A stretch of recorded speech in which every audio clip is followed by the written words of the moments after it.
सर्वेभ्यो नमो नमः।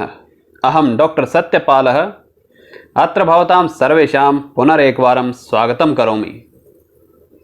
अद्य वयं दशमी कक्षायाः शेमुषी द्वितीयो भागः इति पुस्तकस्य षष्ठं पाठं पठामः। अस्य पाठस्य सर्वेषां श्लोकानां वयं गायनं कृतवन्तः, अथ च एकतः षष्ठपर्यन्तं श्लोकानाम् अध्ययनमपि कृतवन्तः। पूर्वस्मिन् भागे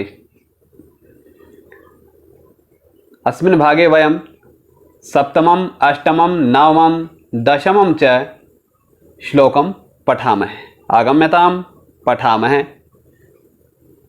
सप्तमः श्लोकः। सेवितव्यो महावृक्षः फलच्छाया समन्वितः, यदि दैवात् फलं नास्ति छाया केन निवार्यते। अन्वयः। सदैव फलच्छाया समन्वितः महावृक्षः सेवितव्यः, यदि दैवात् तस्मिन् फलं नास्ति तर्हि तस्य छाया केन निवार्यते। अत्र कानिचन पदानि कोष्ठक दत्तानि सन्ति। एतानि पदानि केवलम् अर्थपूर्णाय एव सन्ति। एतानि पदानि श्लोके न सन्ति। अर्थपूर्ण करने के लिए ये पद हैं, श्लोक में ये नहीं है। संधिच्छेदः। सेवितव्यो महावृक्षः, सेवितव्यः महावृक्षः, नास्ति न अस्ति, फलच्छाया समन्वितः, फल छाया समन्वितः।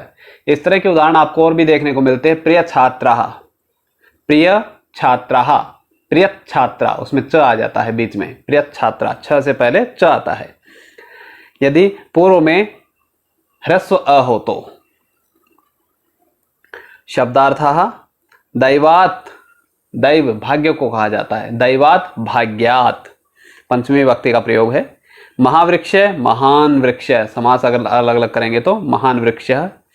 फलच्छाया समन्वित है, फलई च छाया, छाया च युक्त, फलई छाया युक्त, फल और छाया से युक्त। इस प्रकार ये इसके अन्वय संधिच्छेद और शब्दार्थ हैं। अब हम इसकी व्याख्या देख लेते हैं। अस्मिन् श्लोके उक्तम अस्ति यत् जनेन सर्वदा तस्य महत वृक्षस्य एव आश्रयः स्वीकरणीयः, यह फलै छाया च युक्त भवेत्। अस्मिन् श्लोके, इस श्लोक में उक्तम अस्ति कहा गया है। इस श्लोक में उक्तम कहा, अस्ति है, कहा है। क्या कहा गया है? यत् के जनेन आदमी के द्वारा, व्यक्ति के द्वारा, पुरुष के द्वारा, सर्वदा हमेशा, तस्य महत वृक्षस्य, उस महान वृक्ष का एव ही आश्रय स्वीकरणीय, आश्रय स्वीकार करना चाहिए।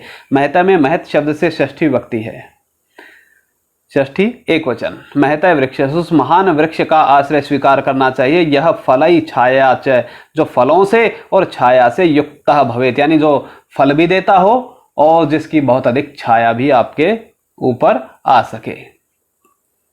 अथ कदाचित, कई बार ऐसा भी हो सकता है कि फल न हो, वृक्ष है लेकिन उसके ऊपर फल नहीं है।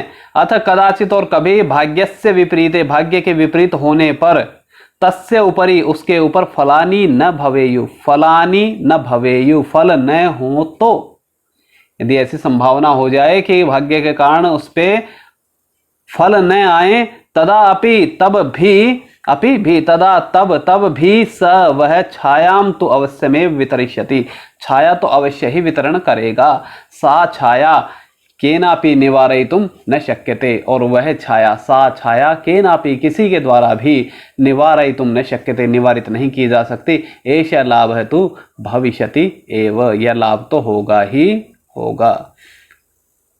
अब इस श्लोक का अन्वय की दृष्टि से अर्थ देख लेते हैं। सदैव हमेशा फल छाया समन्वित है, फल और छाया से समन्वित युक्त महावृक्ष सेवितव्य, महान वृक्ष का सेवन करना चाहिए। तव्यत प्रत्यय है, चाहिए अर्थ में, सेवन करना चाहिए, यानी आश्रय लेना चाहिए, स्वीकार करना चाहिए। यदि दैवात, यदि दैव से, भाग्य से, तस्मिन, उसके ऊपर, फलम नास्ति, फल नहीं है, तरही तो, तस्य, उसकी छाया, केन निवार्यते, छाया किसके द्वारा निवारित की जा सकती है।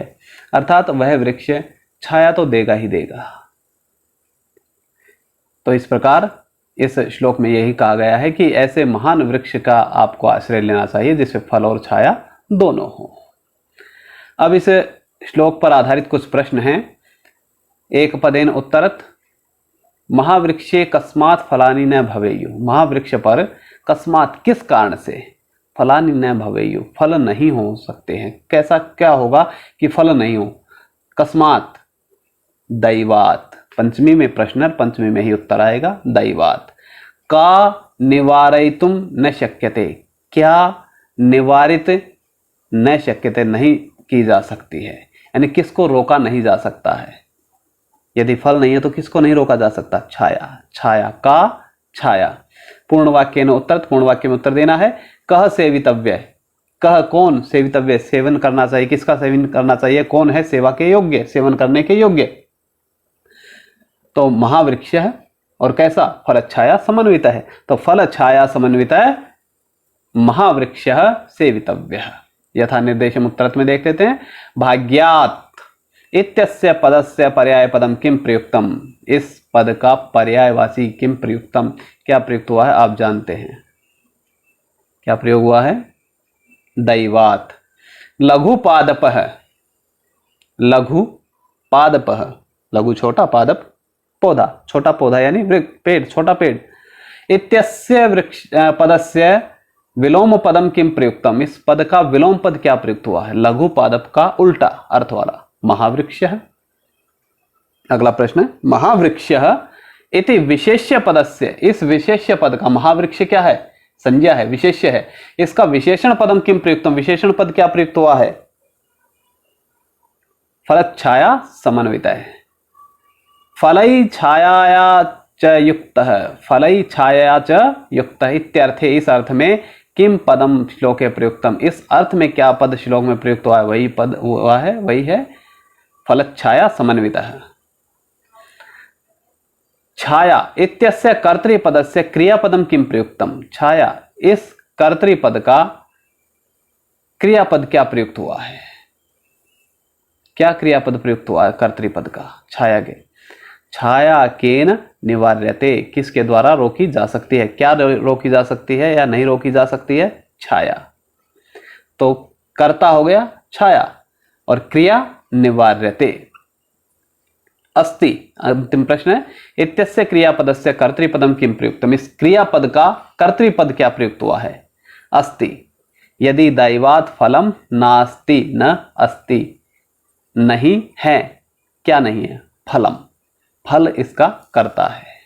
तो इस प्रकार ये आपका 7वां श्लोक है। अब 8वें श्लोक पर हम चलते हैं। अमंत्रमक्षरम नास्ति नास्ति मूलमनौषधम अयोग्यः पुरुषः नास्ति योजकस्तत्र दुर्लभः। ज्यादा कठिन नहीं है, बहुत आसान सा एक श्लोक है। अन्वयः अमंत्रम अक्षरम नास्ति अनौषधम मूलम नास्ति अयोग्यः पुरुषः नास्ति तत्र योजकः दुर्लभः अस्ति। अस्ति आपने कोष्ठक में रख लिया है। संधिच्छेद में देखें तो योजकः तत्र, योजकः तत्र, नास्ति न अस्ति। और शब्दार्थ भी ज्यादा नहीं देखने के हैं। अमंत्रम मंत्रहीनम, सारहीनम मनन योग्यम, यानी जिसका मनन नहीं किया जा सके या जिसका मनन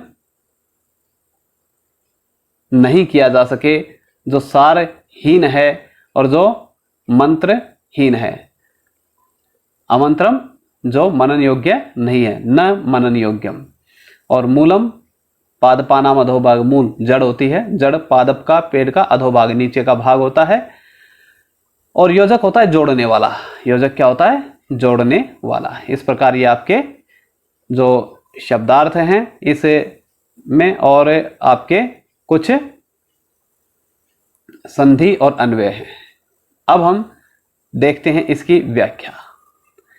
व्याख्या में कहता है कि अस्मिन श्लोके, इस श्लोक में जगति विद्यमानस्य, जगत में विद्यमान प्रत्येकस्य पदार्थस्य, प्रत्येक पदार्थ की महत्ता दर्शिता अस्ति। महत्ता दिखाई गई है, महत्ता दर्शिता वर्तते, विद्या दिखाई गई है, महत्ता दिखाई गई है। प्रत्येक पदार्थ जो इस संसार में विद्यमान है, इस जगत में विद्यमान है, वो महत्व युक्त है। अत्र उक्तम, अत्र यहां उक्तम कहा गया है, यत् कि संसारे, संसार में किंचित अपि अक्षरम न विद्यते। किंचित अपि कोई भी अक्षरम, अक्षर न विद्यते नहीं है। कोई भी अक्षर नहीं है यत जो पूर्णतः सारहीनम महत्वहीनम मनन योग्यम न भवेत, न वा भवेत, जो मनन योग्य नहीं हो, जो सारहीन हो, जो महत्वहीन हो, ये ऐसा कोई अक्षर नहीं है। हर अक्षर का कोई ना कोई सार है, हर अक्षर का कोई ना कोई महत्व है, हर अक्षर मनन करने योग्य है। लोके कस्यचित अपि पादपस्य मूलम, लोके लोक में कस्यचित अपि पादपस्य किसी भी पादप का मूलम जड़ औषध रहितम वर्तते, औषध रहित है, यानी औषधि से रहित है। लोक में कोई भी ऐसा पेड़ नहीं है जिसका मूल औषध रहित हो, अर्थात प्रत्येकस्य पादपस्य मूलम औषध गुणयुतम भवति एव, प्रत्येक पादप का मूल जड़ औषध के गुणयुक्त होता ही है।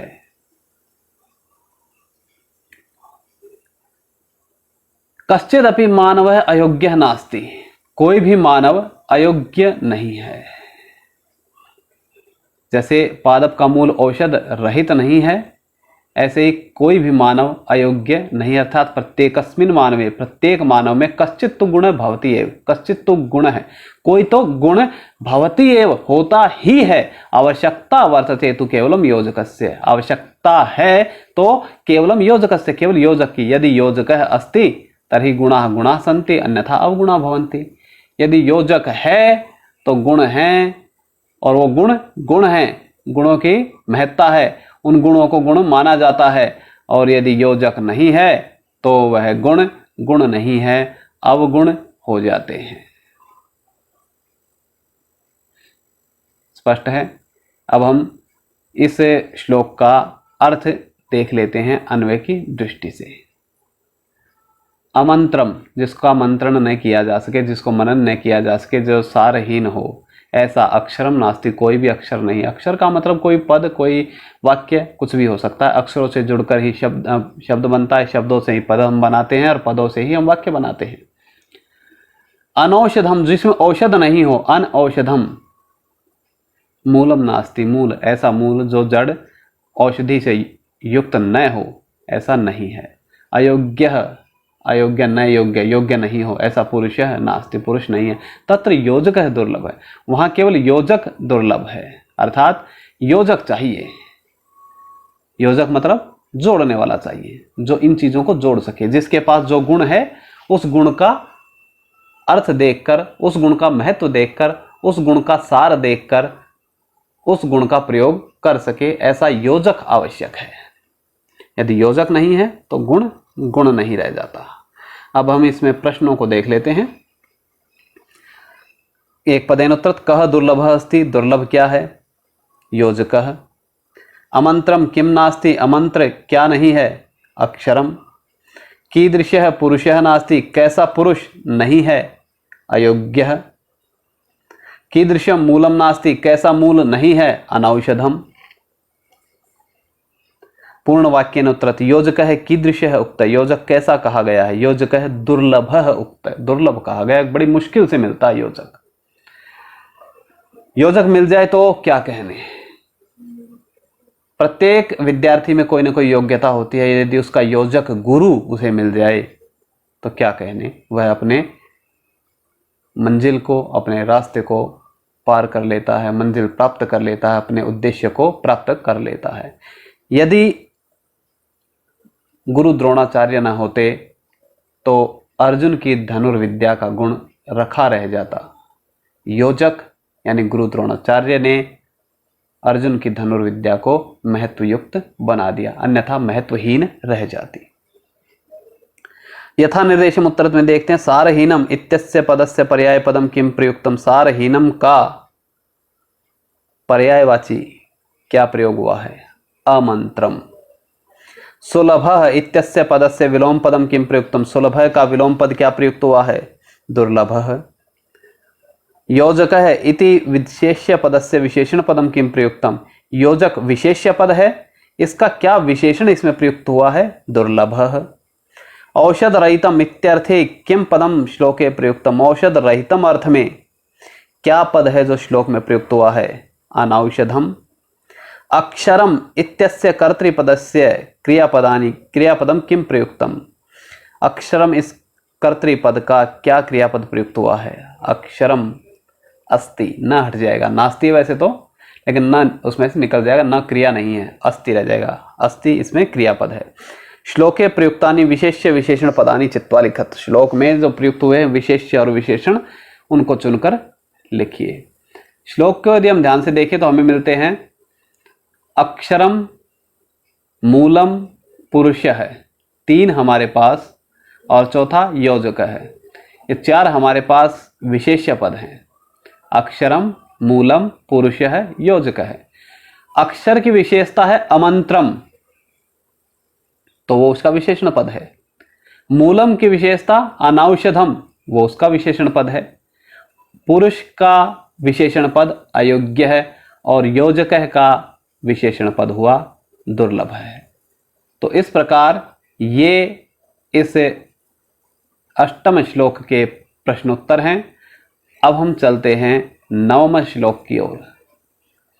संपत्तौ च विपत्तौ च महतामेक रूपता उदये सविता रक्तो रक्तश्चास्तमये तथा। अन्वय देखेंगे, महताम संपत्तौ च विपत्तौ च एक रूपता भवति यथा सविता उदये रक्तः तथा अस्तमये च अपि रक्तः भवति। संधिच्छेद हम देख लें, रक्तो रक्तश्चास्तमये, रक्तः च अस्तमये। शब्दार्थ भी देख लेते हैं। संपत्तौ समृद्धि काले, विपत्तौ विरुद्धि काले, आपत्काले। महताम महाजनानाम, एक रूपता यानी एक रूप, एक जैसा। समभाव सुख या दुख, जैसे गीता में कहा गया है, सुख दुखे समय कृत्वा लाभा लाभौ जया जयौ, यानी सुख दुख, लाभ अलाभ, जय और पराजय को एक समान समझकर, तो वो समभाव है। स्थैर्यम। उदये प्रातः काले, अस्तमये सायंकाले।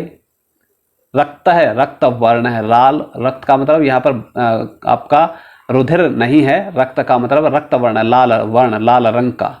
सविता, सविता सूर्य को कहते हैं। सूर्य, रवि, भास्कर, दिनकर, दिनमणि, और भी बहुत हो सकते हैं, मरीचि, माली आदि। तो इस प्रकार ये इसके शब्दार्थ और संधिच्छेद है, अन्वय है। अब इसकी व्याख्या हम देख लेते हैं। अस्मिन् श्लोके महज्जनानां समभावः दर्शितः अस्ति। इस श्लोक में महज्जनानां, महान जनों का समभावः दर्शितः अस्ति, समभाव दिखाया है।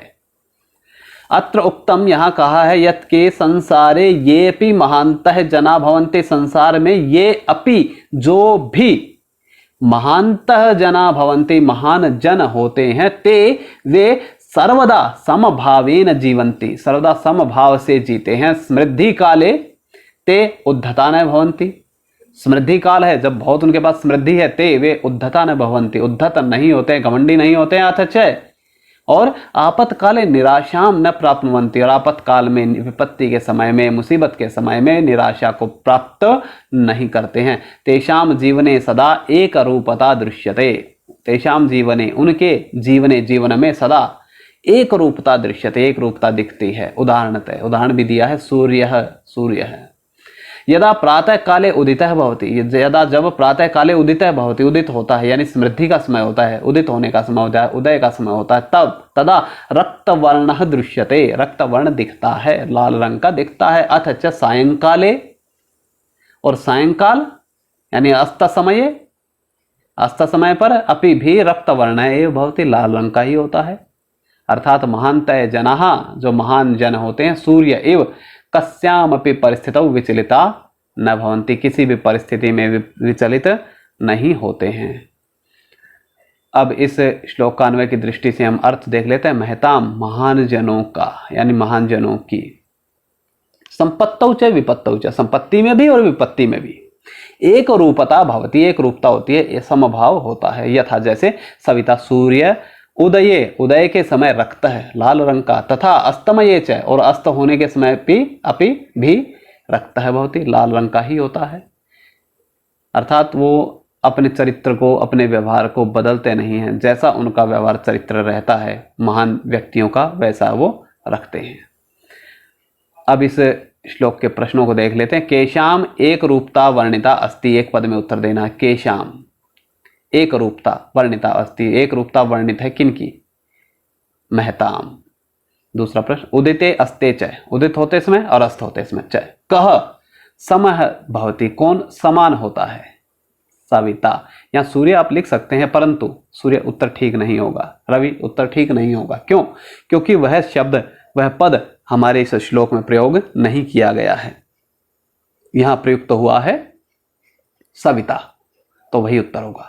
पूर्ण वाक्य न उत्तर, पूर्ण वाक्य में उत्तर, महज्जनानाम समभाव कुत्र दृश्यते, महज्जनानाम महान व्यक्तियों का समभाव है, कुत्र दृश्यते कहां पर दिखता है?